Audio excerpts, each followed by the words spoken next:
सभा के सबसे धनी, सबसे ज्यादा डिक्लेयर्ड वेल्थ वाले मेंबर पार्लियामेंट हैं और उन्होंने अपनी एक कंपनी से जन स्वराज को डोनेट किया है, क्योंकि किसी जमाने में जब हम वहां काम करते थे तब अयोध्या रामी रेड्डी एमपी बने थे। समझ में आ गया? यही बोले थे ना कि हिंद महासागर में डूबोगे ना तो उसी में निपट जाओगे। सवाल का नहीं है।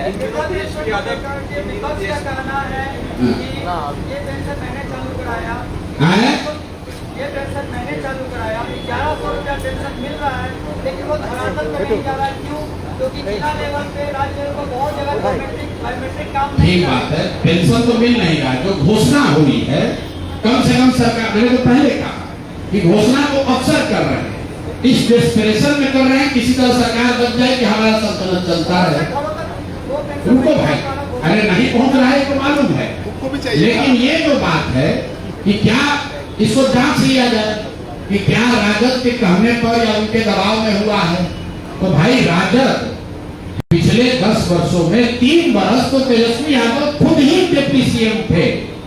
तो अगर उनको वृद्धों के, विकलांगों के, विधवाओं के पेंशन की चिंता थी तो जब वो डिप्टी सीएम थे तो 400 से बढ़ाकर 450 क्यों नहीं किया?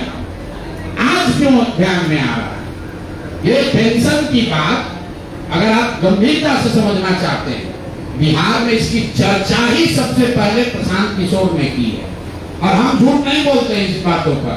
हम जब यहाँ 2015 में थे तो हमें इसकी जानकारी नहीं थी। जब मैं पदयात्रा में गया, मुझे ये सामने दिखा, तब मैंने ये बात कहनी शुरू की। हमको जो नहीं मालूम, हम पहले कहते नहीं मालूम है।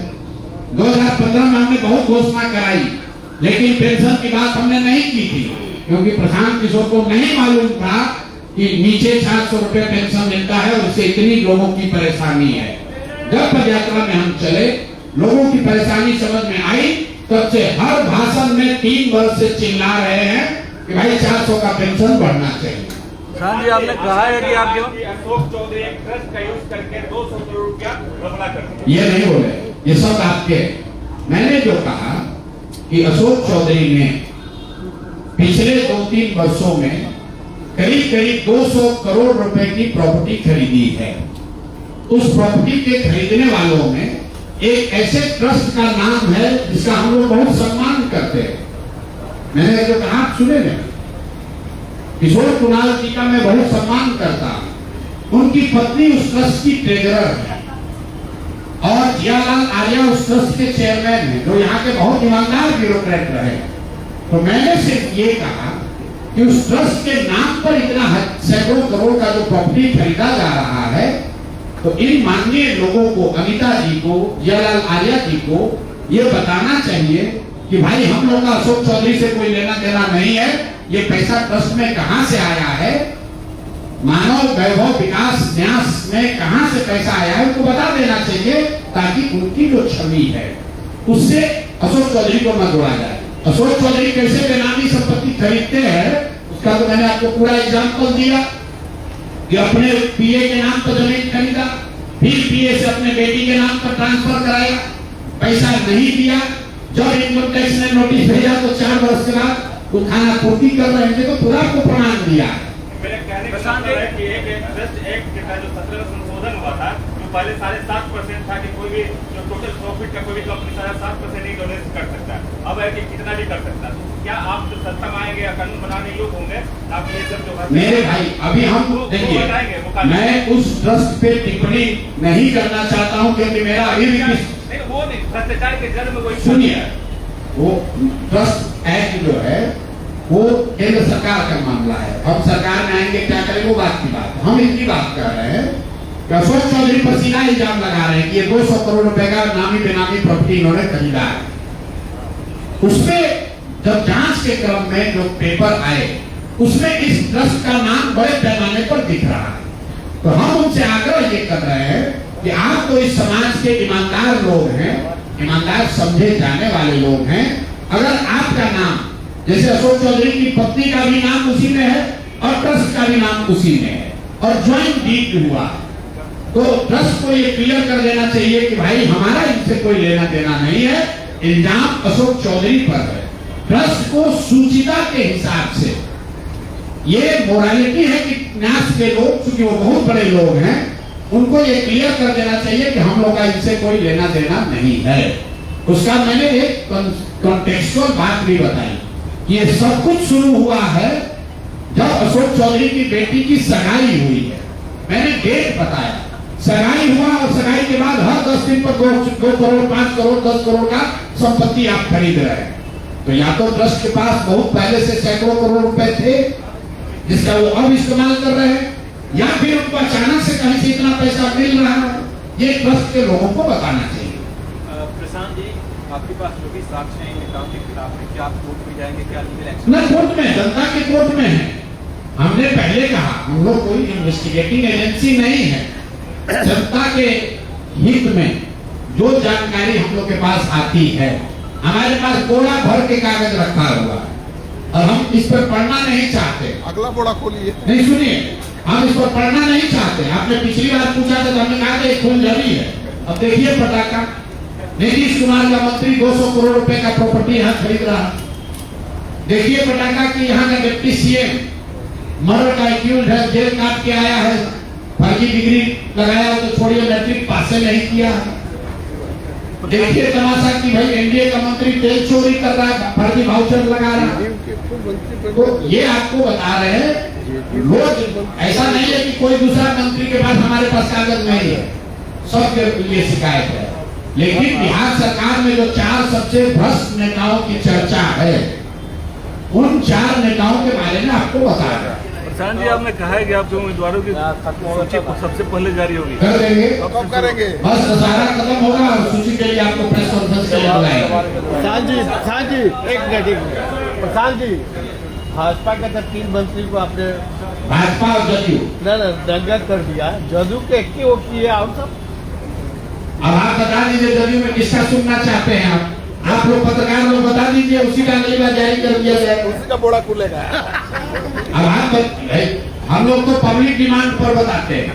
लोग कहते हैं भैया मंगल पांडे के बारे में बोलिए, बहुत चोरी कर रहा है, तो बता रहे हैं। प्रशांत जी, तेजस्वी यादव के बारे में क्या कहेंगे? बिहार अधिकार यात्रा पे मोकामा पहुंचे, वहाँ पे उन्होंने कलम रखने का बकायदा। देखिए, मैंने पहले कहा है कि राजद और तेजस्वी यादव कलम वाले नहीं, कट्टा वाले नेता। कल मैंने भी एक वीडियो देखा है और आपके माध्यम से इस बात को अच्छा हुआ आपने उठाया। मेरे भाई, कलम हम लोग के लिए सरस्वती है, हर बच्चे के लिए। हम लोग सरस्वती के पैर के नीचे अपना कलम और किताब रखते हैं कि हम लोग को कुछ ज्ञान होगा। जीवन में पहली बार मैंने देखा कि कोई नेता कलम को ऐसे फेंक रहा है जैसे लग रहा है कि वो फूल फेंक रहा हो, कोई टॉफी फेंक रहा है। ये सीधे माँ सरस्वती का अपमान है। अरे भाई, तुम तो पढ़े नहीं, कम से कम दूसरों माँ सरस्वती का अपमान मत करो। लेकिन इनको समझ तो होगी नहीं। अगर कलम का सम्मान ही करने आता तो नौवा फेल करते।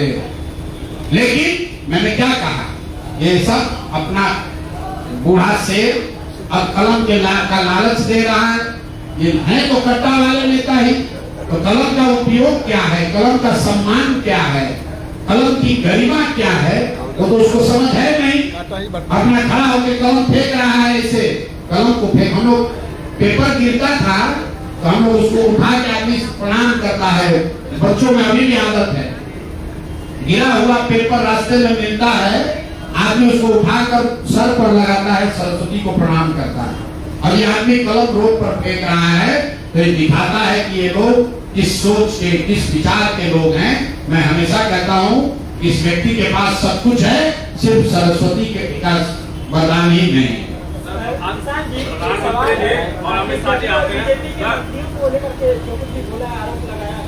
लेकिन संजय जायसवाल ये कह रहा है कि ये केवल भाजपा और जदयू के नेताओं को बोल रहे हैं ताकि राजद को फायदा हो। राजद की 3 साल तक सरकार में रही और नीतीश कुमार ने सरकार बदल। राजद पर बोलने की क्या जरूरत है? बिहार का बच्चा जानता है कि राजद का कैरेक्टर क्या है, राजद में किस तरह के लोग हैं। सब जानता है कि ये लोग चोरी, बदमाशी, भ्रष्टाचार, अपहरण, रंगदारी, कट्टाबाजी, जमीन कब्जा, यही ये सब करता है। उन पर आरोप लगा, उनको जेल हुई, वो आज चुनाव नहीं लड़ सकते हैं, वो सत्ता से हटा दिए गए। लेकिन भाई, जो लोग सत्ता में बैठा है वो इसलिए तो नहीं बच सकते हैं कि राजद वाले बहुत खराब है। तुम तो भाई उनसे भी ज्यादा खराब हो। घुसपैठियों का मुद्दा बहुत है। किसका? प्रधानमंत्री भी आते हैं, गृह मंत्री भी आते हैं, यही बात करते हैं। मेरे भाई विकास के क्या क्या ऐसा है, आप भी लोग कहते हैं मोदी इतने शक्तिशाली लोकप्रिय प्रधानमंत्री हैं। कुछ लोगों ने कहा अमित शाह बहुत देश के सबसे मजबूत गृह मंत्री हैं, वल्लभ भाई पटेल से ज्यादा लंबे समय से हैं। तो आप सीमा का सुरक्षा किसके हाथ में है? आपके हाथ में तो नहीं है, हमारे हाथ में भी नहीं है। सीमा की सुरक्षा, घुसपैठियों का आना और नहीं आना केंद्र सरकार के हाथ में है। बीएसएफ किसके हाथ में है? गृह मंत्री के अधीन है। तो 15 साल से सरकार किसकी है? तो पहले ये बताएं कि शरणार्थी 15 वर्ष पहले आया था कि अभी आया है?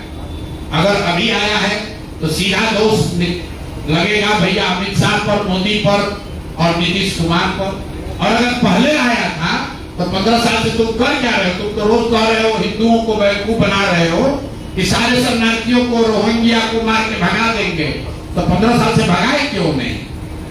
आपके रहते हुए किशनगंज में बांग्लादेश से आपके आके रह रहा और आपको पता नहीं चल रहा है।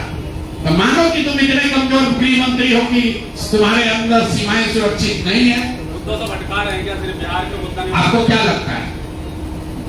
ये आप बताइए, बिहार में शरणार्थी मुद्दा है कि रोजगार मुद्दा है? बिहार में हिंदू मुसलमान मुद्दा है कि पलायन मुद्दा है? बिहार में हिंदू मुसलमान मुद्दा है कि बाढ़ मुद्दा है? आप देखो। बहुत बहुत धन्यवाद भैया।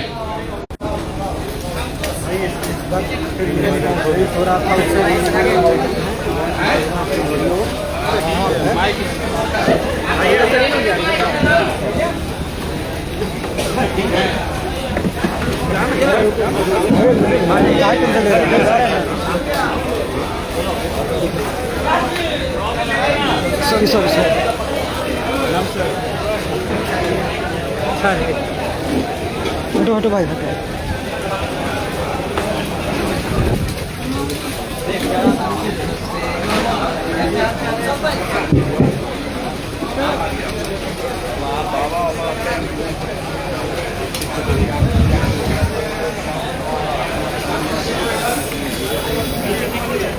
भाई भाई पैर हटाओ, पैर। प्रशांत भैया बात कहना है। ए हटो ना तुम सामने से। नहीं आप आइए इधर। अरे हटो ना भाई। अरे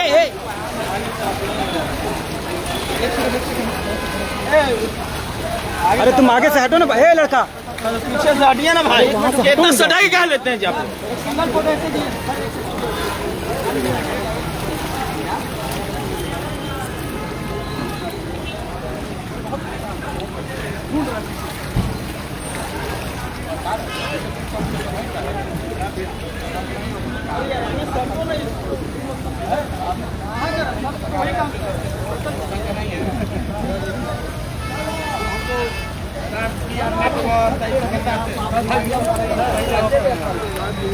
उसको इतने मालूम रहता तो हमसे हो जाएगा।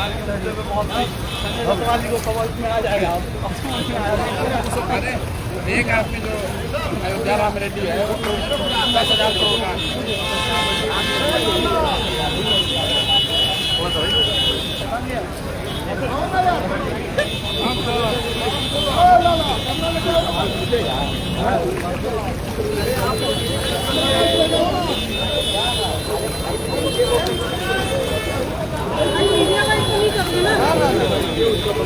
हाँ आपका भी ले लिए हम लाइव में, लाइव में।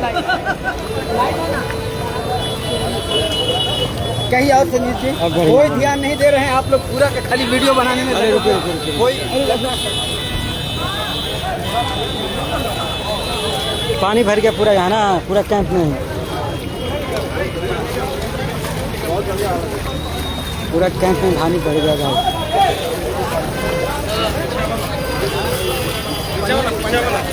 फोटो ले लेगा।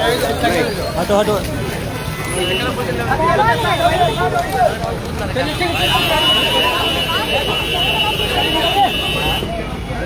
थैंक यू भाई, सब लाइव में थे इसलिए प्रेस कॉन्फ्रेंस खत्म हो गया।